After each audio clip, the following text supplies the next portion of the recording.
What's up, y'all? You know what time it is? It's about to be that time. Damn, son, where'd you find this? There's only one way to say this. You messed up. You blew it. You goofed. And we're back. One Piece 1126 is out. Or should I say Lego Piece? Anyway, after arc, Oda continues to cook with 22 herbs and spices. So, spoilers ahead for anime onlys. Still working on the longer Elbaff predictions video. It's going to be over 30 minutes long, potentially close to an hour long, so look out for that. But the main topic of today will be the significance of Legoland and eagles, based on Norse mythology. So, let's get into it, but first, like, comment, subscribe if you're feeling the vibe.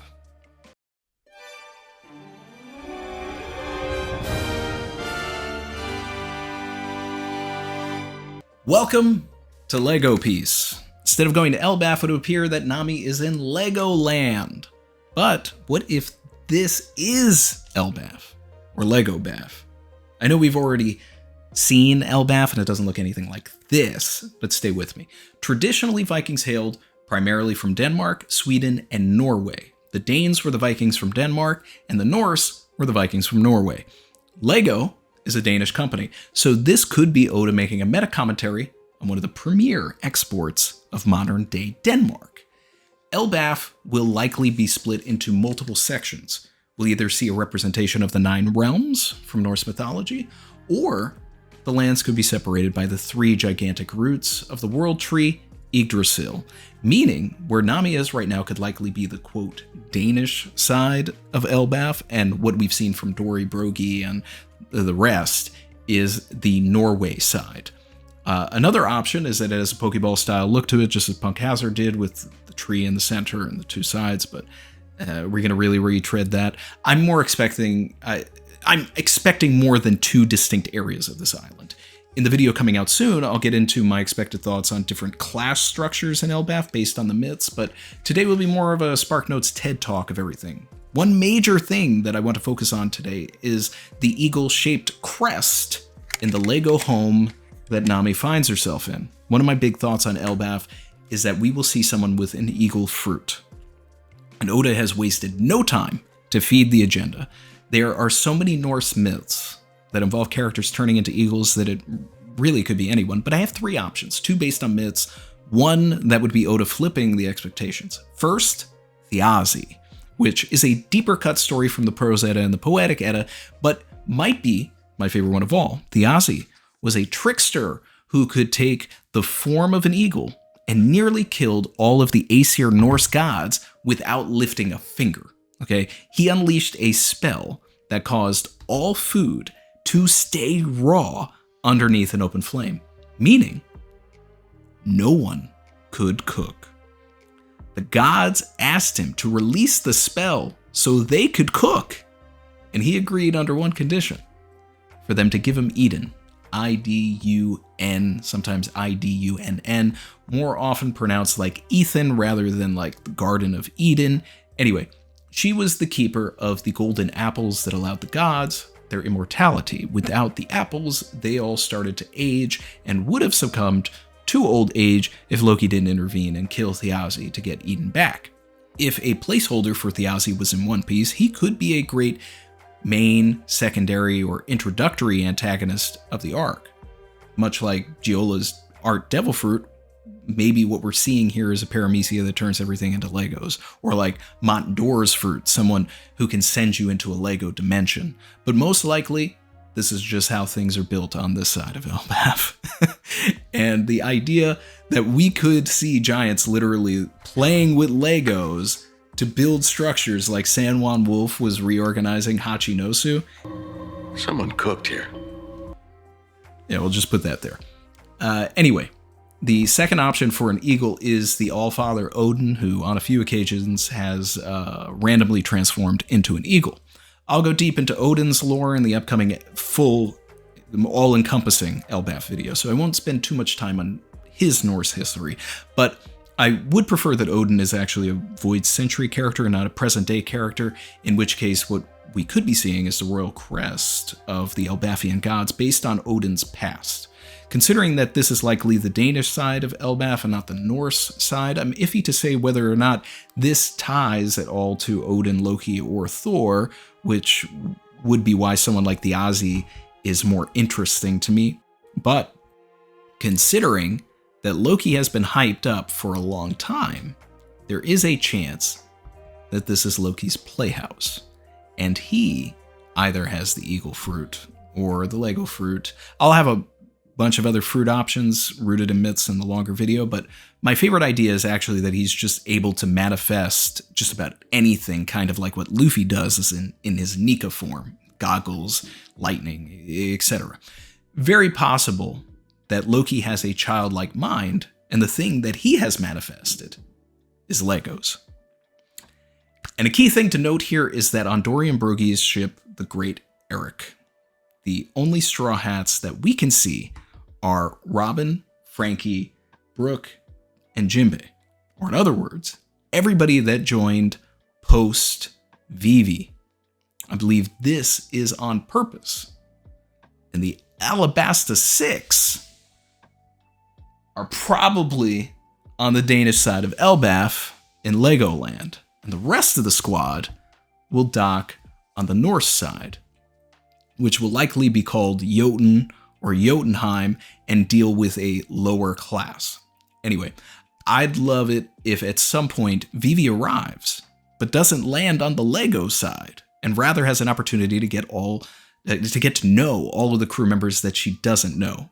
She can air out the awkwardness between her and Miss All Sunday and reunite with Dorian Brogy. Since Vivi was tied to Little Garden, she'll be in Elbaff, and I'll die on that hill. I very much want a character arc where Vivi goes from calling Robin Miss All Sunday to eventually opening up and calling her Robin, reversing the journey that Robin went on with referring to all of the crew as their jobs rather than their names until after Annie's lobby. And I really enjoyed that the crew all had a fun montage of partying all together before being split up again. And for those who are upset with the crew splitting up, it's always best for the story. Now, the Kuma and Bonnie scenes were really wholesome and make me wonder what Oda's true plan with Kuma is right now. If Kuma is not going to die, what's left? I don't know. It's a super interesting development there. Maybe he's waiting for Vivi to arrive to further the agenda that Vivi gets Kuma's fruit, and then there's more of an established connection if Vivi's able to meet Kuma first. We'll see what happens. Moving on to the rest of the chapter, because there is still so much to cover and so many ideas that are formed from just all of this. The Going Luffy Senpai is also not going to be in Rush Hour 3. Man. In the arms of the angel, fly away from here. Savage. Ship's dead. And Yasop? Wild job! Whole bum for killing it, and it's Kabloderman. I am upset about this. Genuinely. One of the greatest ships and funniest things in One Piece has been taken from us. Shanks and Yasop, they are true villains of the highest order, and they're never going to recover from this. This whole part of the chapter was super engaging. And shout out to Hongo, who is really becoming like my favorite Shanks red hair pirate member. This was a test, and Luffy passed. Barto didn't entirely, kind of did, but Luffy did. Basically, Shanks wanted to make sure that Luffy has trustworthy people under him. Shanks wasn't expecting Barto to go to the lengths that he did. None of them were. But he did want Barto to refuse. That was the test. Poison that Barto drank likely wasn't lethal at all, but part of being a great pirate in terms of the Shanks and Luffy promise must mean having ride or die crew and affiliates, and Barto was exactly that. Big respect to Barto. But also, Luffy would probably slap Barto for what he did in the first place. During Drum, we learned about the importance of pirate flags. They're symbols of conviction. They are the pride of pirates. And the most disrespectful thing that a pirate can do to another pirate is desecrate their flag. So Barto burning Shanks' flag, with or without the knowledge of Luffy's connection to him, likely wouldn't fly with Luffy. And I've said that ever since we saw the cover page showing Barto's action. But it is good to see that actions have consequences, to give Yasopp some props, even if it means losing the goodest ship. Is Barto dead? Highly unlikely. But chances are they'll have to figure out how to fix this problem without Gambia's grandmother. Now, Barto, with the barrier fruit, could have saved most, if not all of his crew with the barrier ball at the last second before he hits the water. If he was poisoned, we could see Barto have his own impelled down Magellan situation and come out on top. Maybe even literally an impelled down. More on that in a bit. But the good news is that we have the opportunity to get an updated 1000 Luffy Senpai by the end of series with Chopper's post-time skip hat and an updated Luffy in the front. Big question is, why show us this scene now? Why, after showing us other things that Shanks has done, does Oda feel it's appropriate to jump back and see what Shanks did 1 month ago? Because timeline-wise, not only is this obviously before Shanks defeats Kid, but it's also before Shanks goes to Wano expecting to see Blackbeard, but instead saving Luffy and Wano from Green Bull. Meaning, Shanks essentially tried to get Luffy's subordinate to kill Luffy, and then a few weeks later goes to Wano and saves him. He's so flip-floppy, it's crazy. And while this would have been great as a Wano break scene between Acts 1 and 2, we got it now, implying that Oda is ready to establish Shanks as a potential antagonist. Luffy versus Shanks will happen. It needs to. It's the only way that Luffy will accept that he has followed through on their promise, and Elbaff is a great location for Luffy to show Shanks that his punch is as strong as a pistol. Or Oda is also finally ready to tell us what's been going on with the Grand Fleet, because they're potentially going to play a role in Elbaff. Both options are entirely plausible, but the crazier thing that could happen is that Barto gets arrested because of this, and the next time that we see him in the present is at Impel Down, part of the second breakout that will bring Dofi, Bon Clay, Weevil, and potentially other surprise arrests like Sai and Leo after attacking Charlos, or even Law back into the fold before the final war. Oda has a great opportunity to take a bunch of characters and just have them get arrested, because there's definitely going to be another breakout anyway. Fun fact, Barto burnt down Shanks' flag 7 years ago on the cover page of chapter 875, which was during Big Mom's Tea Party, 2,583 days in between the burning of the flag and Shanks' response. Or to translate that for One Piece, that's 1 month. Back at Hachinosu, Blackbeard mourns the loss of Kobe and welcomes the arrival of his new bargaining chip Garp, while relishing in the fact that he does still have pudding. And we finally see Lafitte, literally for the first time, in the presence since the end of Dressrosa. No joke. He answered the phone for Burgess when he was at Baltigo, and then we haven't seen him outside of the mini Kuzan flashback. Lafitte is my favorite Blackbeard pirate member, so this was a treat. Still need Sanji versus Lafitte. Let me get that heat on Lafitte, bro. The two sneaky reconnaissance characters going at it. Lafitte's at the Umit Shipping Company, which is a reference to one of the 6 underworld leaders that we saw at the Tea Party. Umit. He's basically the Maersk of One Piece, so he's got all these shipping containers. And Blackbeard says a really interesting thing in regards to the underworld in this chapter that might have gone under radar for some, which is, quote, "The poneglyphs ain't just the knowledge of the underworld anymore," implying that the underworld has been aware of the stones for maybe quite some time. Why is this interesting? Because it potentially answers a long-running question asked by Cobra all the way back in Alabasta, which is when Crocodile asks about Pluton and the poneglyphs. Cobra asks, how does he know about them? Crocodile has long been suspected of having ties to the underworld, so this could be the answer, and potentially another feather in the cap tying Dufeld and Crocodile's past together. I personally believe that Dufeld could be Crocodile's, Shanks, Zeph, Hiraluk, etc., the stepdaddy that stepped up. Anyway, members of the Revolutionary Army have positioned themselves at the Umit HQ, attacking any transports heading to the Holy Land. and Revolutionary Army members at the Red Port are busting up the Bondolas so nothing can make it up the Red Line to Pangaea Castle. And this is quite the strategy.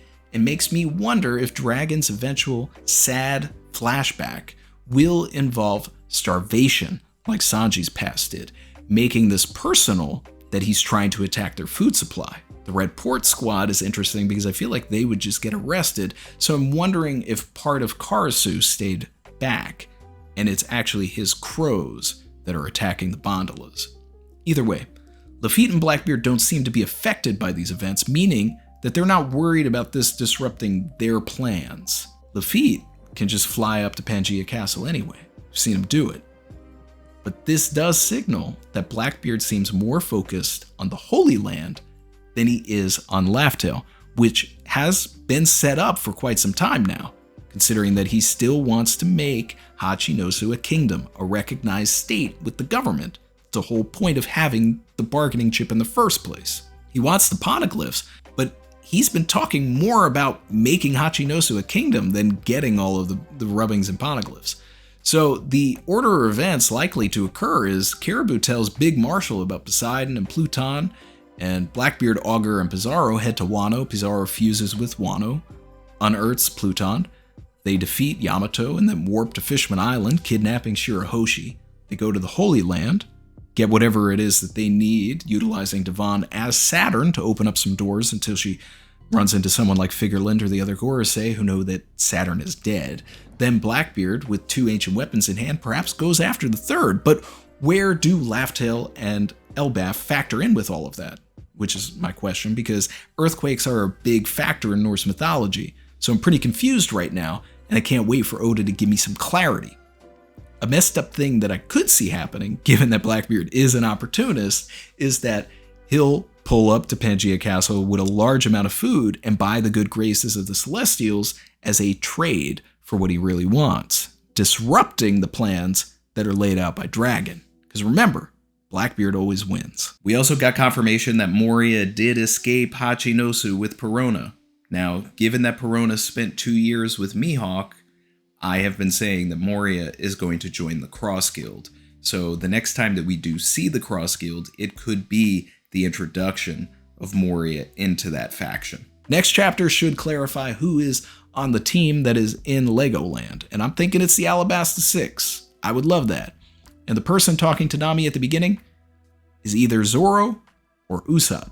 The transition implies that it would be Luffy, but then I'd feel like we're just redoing Whole Cake. So that's why I'm actually hoping that it's Zoro to switch things up. It's definitely not Sanji, as Saeed pointed out in the stream. The kanji does not have the swan suffix that Sanji usually sweetly puts, when addressing Nami. Unless Nami has actually been kidnapped by, say, Loki, and we're retreading Thriller Bark, and instead of marrying Lola, Loki wants to marry Nami. Every time I look into your eyes, and every time you need me, you always seem to catch me by surprise. Anyway, this is all a far cry from Whiskey Peak when Nami could handle her liquor. That Elbaffian green fairy absinthe is no joke. So anyway, I love this chapter. That great sense of One Piece adventure is back in the air. And that's going to wrap things up for this week. Stay tuned for 11/27 next Sunday. And of course, the Elbaff Norse Mythology predictions breakdown that I've been working on for several weeks. So thanks again, everybody. If you made it to the end, leave a comment saying hashtag RIP Going Luffy Senpai, or you can shorten it to RIP Goat Boat, or just hashtag Legoland. Appreciate it. Like, comment, subscribe if you're feeling the vibe.